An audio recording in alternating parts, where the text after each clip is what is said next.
All right, good evening, ladies and gentlemen. This is a regularly scheduled meeting of the Montclair Planning Board. Notice of this meeting is posted in the lobby of this building and also published in a local paper. We're being broadcast live on Channel 34 and streamed on montclair.peg.tv.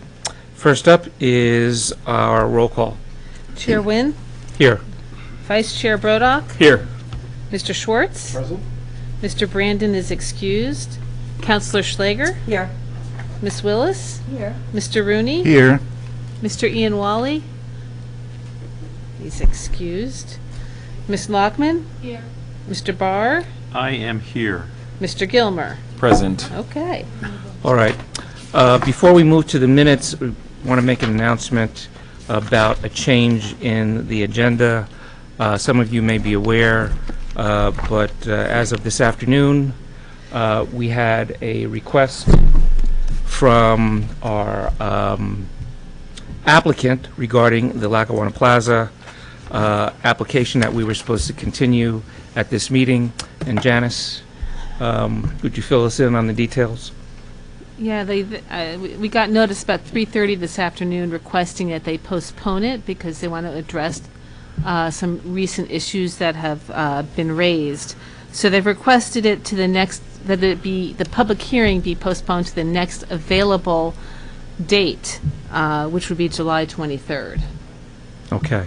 So I know that there are members of the board, members of the public rather, that are here anticipating continuing that hearing. And so just wanted to let you know, you don't have to sit through the rest of what we're going to talk about unless you want to, because we are not going to get to the Lackawanna application at this meeting. There won't be any further formal notices mailed out, but it will be on the planning board's website. And again, that date was again, Janice? July 23rd. July 23rd. All right. Next, we have our minutes from our last meeting, May 14th. Okay, I received changes to the minutes from Ms. Lockman and Vice Chair Brodock. Are there any additional changes? I wanted to maybe delete one thing that Ms. Lockman had wrote, just the statement about Mr. Stolar contradicting his prior statement. I'm not saying it's incorrect, but I think for meeting minutes, I would tend to take that kind of language out a little bit. I agree with you somewhat, but I think a key thing about the Lackawanna Plaza is having a supermarket. And he, in my view, hedged on that. So I think that should be in the minutes. And that may be the case, but I'd prefer to keep it out just because it seems more editorial than I actually, factual. before I put that in there, I listened to the tape again. So it's exactly what he said. What was the, since you did listen to the tape, Yep. and I didn't, Yeah. what's your recollection of the specific comment that we're talking about? I asked him specifically, I said, in some of the conversations, some of the queries that we had, it sounded like he was always kind of hesitant about affirmatively saying, we're having a supermarket there. And I asked him, is it possible that we won't get a supermarket there? And he said, yes, it is possible that we won't have a supermarket. And then he went on to say, well, we're dragging our feet a little bit here, and as long as we continue to do that and delay the process, that causes an issue. But then he went on to say, well, I hope we have a supermarket. And then and lastly, he said, I'm confident we'll have a supermarket. So I think that should be reflected in the minutes, because that's a key item. If we don't get the supermarket, then Maybe I can make a suggestion. Why Yeah. don't we just, rather than say he then contradicted his prior statement, why don't we just say he then stated? Okay, he that's fine hopes, with me. And he I'm is. good he with hopes. that. And Yeah, that- I'm good with that. Yep, I'm good with that. Right, I agree with you. There's some element of Yeah, I mean, I agree. Contradicted. His words should be in there. Yes, That yeah, yeah. I completely agree with. Okay. Any other changes to the minutes? Motion to approve the minutes as amended? I move. Second. Second by Vice Chair Brodock. All in favor? Aye. Opposed? Okay. And abstaining, I guess it's Mr. Barr. All right. And we have a report from the Zoning Board of Adjustment to discuss. Did we, so we officially carried the meeting, the public hearing to July 23rd. Okay, good. I think we did. Yeah, so here's the long-awaited discussion of the Zoning Board of Adjustment report, which was issued back in February. And if you look on page 2 of the report, it summarizes the board's recommendations. The board recommends a review of our parking requirements. As a matter of fact, I just completed an analysis of the parking variances that were granted by the planning board and the zoning board over the past 6 years. And obviously, each case stands on its own based on the information that was presented at that meeting, but I can make that information available to you too. Do you have if there were any conditions that were associated with that grant? Like, for instance, when we granted the variance for restaurants on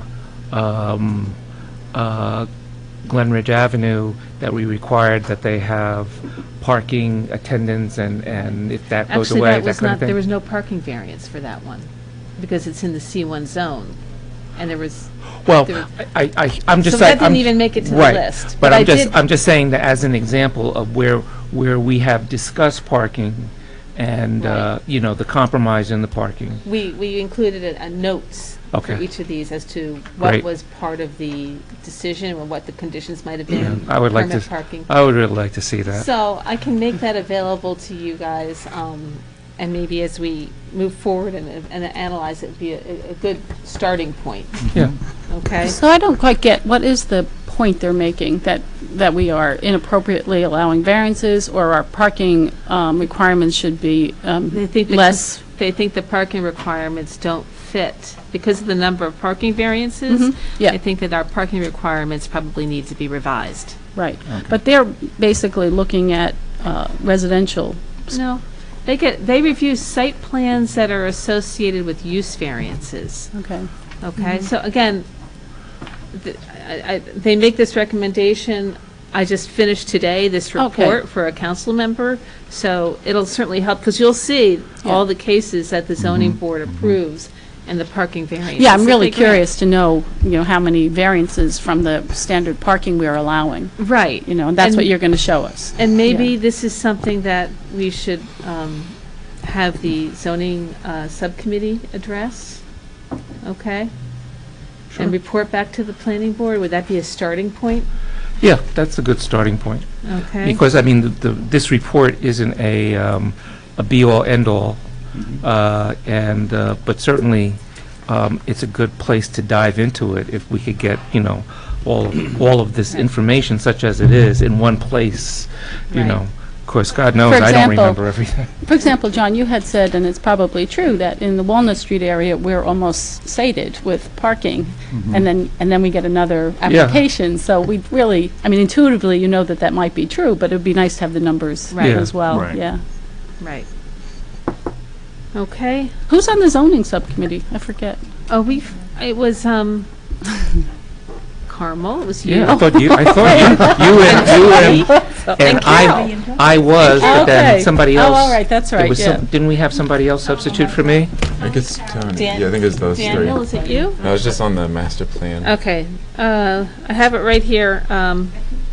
Carol, Carmel, and Tony. Okay. And I always invite you, John, so that you know what's going on and you can come and attend. Yeah, well, I'm supposed to be ex officio at all the committee Right. meetings. Right. And just to understand, so with the I get paid the variances, big is it a bucks. total, so a gap between Extra. what should have been in place versus what was given as a variance? And is it by ward, or how granular does it get? It goes by address. It's an Excel spreadsheet that I prepared. It Right. has the applicant name and number and the address, and then the parking variances that was granted, and then there's another, like I said, you have to explain it, because there's some properties, the biggest one we've ever granted was for the Charlie Brown site, because you go from, they demolished the building. Right. And then built a whole new building without any parking. So it was a very large variance. But if you compare it to the parking requirement for its prior use, which was a restaurant bar, the total parking required was less. So there's a lot of Right. factors to consider Yeah, I was in just each of these applications. It's thinking not a just little right of raw what numbers. the theoretical baseline would be based on the applications that we have seen versus the variances that we've approved, and then whatever that gap may be. But I don't know if there's really a way to, like you were saying, in that case, it gets inverted a little bit. There's a story behind each variance. Right. That's right. Really. Yeah. So, I think Okay. that's the key to the discussion, because we don't have one that's going to fit all. I'm not so sure we can make one rule.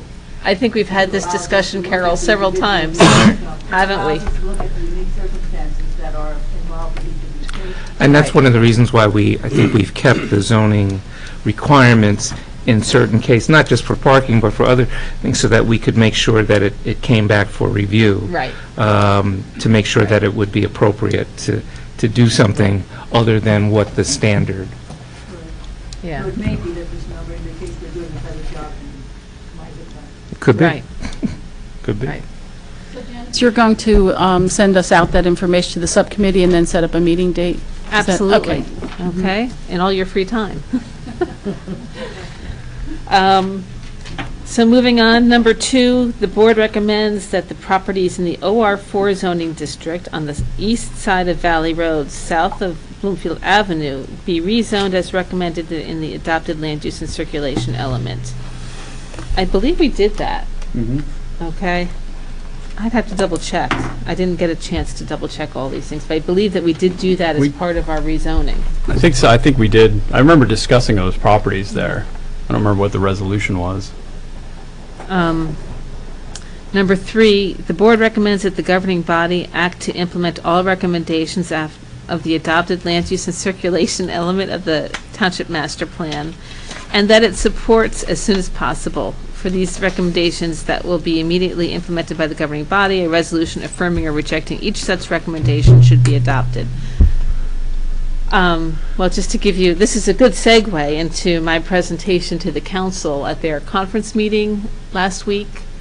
I did present in detail the proposed changes to the zoning ordinance, and there were comments. There was a concern stated that the biggest change, of course, is the reduction in height in the C1 zone district from 6 stories to 4 stories.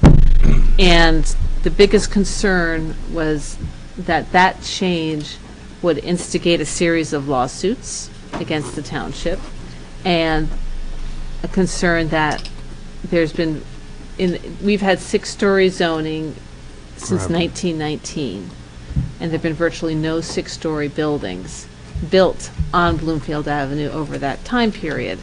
So they were concerned that this change would result in unnecessary lawsuits from a threat that wasn't actually going to happen. That was what was stated. So then they instructed me to Well, look. hold on a second. That's like an oxymoron. There's been no 6-story buildings since 1919. The zoning's been 6 stories, and now we're making it 4, kind of codifying that we want it less. But there's never been anything built. Why would they expect lawsuits? Because we have some litigious property owners in Right. town. And they thought it would cut into their profit, their sellability. Yeah. From 6 to 4. But if there's been no builds, I understand that, but if there's been no builds, and there can't be because of parking, it seems like an unrealistic fear. I mean, you just can't legislate based on fear of lawsuits. I'm just simply reporting, and then I was instructed to look at mechanisms that we can put into our ordinance to make that a reality, that inability to build a 6-story building. Because we have heard that that really the limiting factor is parking and density. The parking's the same, and the density is the same. And there were some suggestions, well, why don't we make a requirement that any parking to serve development in the C1 zone district must be provided within the C1 zone district. It can't be provided in a neighboring zone district. Isn't that implied? No, it's not. I believe that there's language that if you can have parking, there's parking perhaps on a property that you own across the street. Like we saw with Willow even. Yeah, yeah, exactly. So, Like we saw with Willow, where they had the lot across from where the studio, the Yeah. O.A. taekwondo- Peterson application. O.A. Peterson place. that might Well, have been, yeah, it's the same zone, but it's the approach, and perhaps we need to say it has to be on the same lot. I don't know, but I was instructed to look into tightening that language, because I'm trying to address the council's concern about unnecessary lawsuits and the expense associated with that. Yeah, I don't get it either with generating lawsuits. When you have the police power to do it, which the council has the police power to make that kind of determination. And plus, I think any lawsuit would have a really hard way to go in light of the fact that you just state that the reality of the situation is about the density and whatnot, on top of the fact that Right. the township is within its rights to set the zoning. And there were statements, there are things in our zoning ordinance. For instance, we have an incentive in the master plan, and it was in the zoning ordinance that encourages renovations of buildings on lots 20,000 square feet and under by eliminating the density requirement on those properties. They are very much opposed to that. So I'm going to take another look at that. And there's comments made, if you're going to do it for the C1 zone, why don't you do it for all the other zone districts? So there were a lot of responses, but let me tell you, and things for me to take into consideration. I'm going back to the council to talk about, in response to their concerns on July 10th, I think.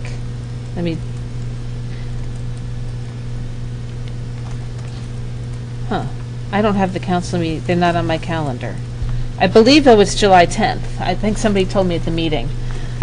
So, it's the day after our next planning board meeting. I'll be at the council to respond to these issues. So, just to make you aware, and since the zoning board brought it up in their report as well, I thought that this was a really good opportunity to let you know what I heard. Okay? Okay, thank you. Number 4, the board recommends the definition of half-story contained within the story definition be more clearly defined. I can take a look at that too, because this was done in February after we initially did our rezoning, our zoning ordinance. In addition, the ordinance should be clarified so that only where at least 50% of a floor is above grade shall it be considered to be a story. 5, the board recommends clarification of the restriction on front yard parking when contained within a building. The board has encountered questions about front yard parking when only an attached garage is projecting into the front yard with no other living space. Well, I can tell you that my office has always interpreted that, and I believe that the ordinance is clear. Front yard parking is parking anywhere between the building line and the front property line. So if it's an attached garage, Yes, that's the building line. that's the building line. So it's within the building line. So the But it- parking's within the building. But if the required parking is in the driveway, which quite often it is, then it's in the front yard and it's not permitted, and it basically forces them to push the attached parking back. Right. That's the intent. There was a garage, this was just done on, somebody flagged this, on North Mount? Upper Mount. Yeah. What was the situation there? They met their full parking requirement with the garage. Okay, so the garages, in that case, I think it was a 2-family house. Right. The garages are at the building line. Each garage space met its parking requirement, so the driveway was not part of the parking requirement, so there was no parking. All the in the parking would be within the building. Right. That's how they got away with that. And the garages that are perpendicular to a house that create like a courtyard in front, as long as nothing is required, no parking is required in the courtyard, Right. and they can park the full parking requirement inside the garage, that's fine also. Right, exactly. So, I can make sure, now that I will go through our zoning ordinance, I think I did, and make sure that these are clear, but since they're raising these issues, we'll make it crystal clear. And then the board recommends a modification of the required minimum lot frontage width be made. Well, we're still studying that. I know I have Graham, this goes back to the lot frontage changes. I had Graham do an analysis of all of the properties that could be subdivided. If we were to implement the change. Right, and I think he's still working on it. We've been sidetracked with a couple of other things, and I haven't had an opportunity to schedule that discussion before the board anyway, so we're working on that. Okay? So I think those are all the recommendations. There's a summary of, this report provides a summary of all of the applications that the zoning board has heard this year, so it kind of gives, there are a lot of residential ones, but there are some site plans that they review. And there's even a nice little map that shows you where every application is located. Okay, and just so you know, this is, the municipal land use law requires the zoning board, who really is a quasi-judicial board, to do this every year. And that way, if there's problems with the zoning ordinance, we can really identify it. I want to ask a question. When Graham was doing his analysis of the property frontage, he was looking at how many could be subdivided if they would meet that requirement, but there's also the issue of meeting only the width and not meeting the other requirements that are required as well. So is he looking at that as an issue or not? We're just looking at frontages, because those are really that's the most critical one. The depth is pretty much set. And they're not looking at side yard setback Yeah. either. So that's one of those things where if the house, if the existing house is encroaching on the side yard, they would need a variance. But they're looking at it sounds like a very simplistic, if you have a 50-foot or a 60-foot or a 70-foot requirement, how many houses would meet that, just that end of Right. requirement to give you the potential? The potential for a request for that. Or Well, or not. it would be a Or not. variance. That's what I'm looking It would be a at. variance, but not a frontage variance. There might be other variances associated with side yard Right. setbacks. All the people who almost made it here. would be that variance. Right. But It's not just exactly it, but. But that gives you, I think that gives you the largest number. That gives you, that encompasses all the possibilities. And then you can look at the rest of the information if necessary to determine probabilities. Probability is what I'm looking at. That's the answer. Right. Okay. So that's the zoning board's report. Okay. And we don't have to do anything with that other than accept it, correct? Exactly. Consider it Okay. All right. And with that, let's see. The only other item we have are bills to pay. Is there any committee reports? I don't have any committee reports to talk about. The DRC met. We've got a couple of applications pending. So what's pending? I mean, it's kind of interesting to know, right? Sure. Since we have nothing else to talk I about. can't- Well, actually, we do have something else to talk Oh, about. okay. So, but I am kind of curious as well. I feel like we skip over committee reports, and sometimes it's good to hear them. Well, I'll just give you an idea. We have, and I can't talk to you about these in any details, but we have 4 new applications coming back. But they're very minor, you know. The only one that's of size is the subdivision at 448 Washington Avenue's coming back to the board. They've amended that application and amended that plot plan. We can't really talk about it here. Just letting you know. And that's it. Nothing big, but just 4 small applications. All right.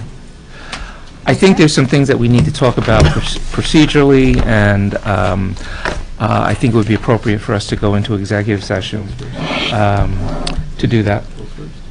Excuse me? Bills first? We could do the bills before or after. I mean, we can do the bills now. Unless anybody has any other comments on the bills, I move to approve the bills. And I'll second. Okay, all in favor? Aye. Opposed? Abstentions? Okay. Then with that, there's no point, would be no point for us to come back Right. into regular session. So Right. we're done for the evening with our regular session. I would like to be on the record to make a motion to go into executive session. I would like to have that on the record. All right, and so moved. Second. I don't have the ability to make a motion. All in favor? Aye. Opposed? Abstentions?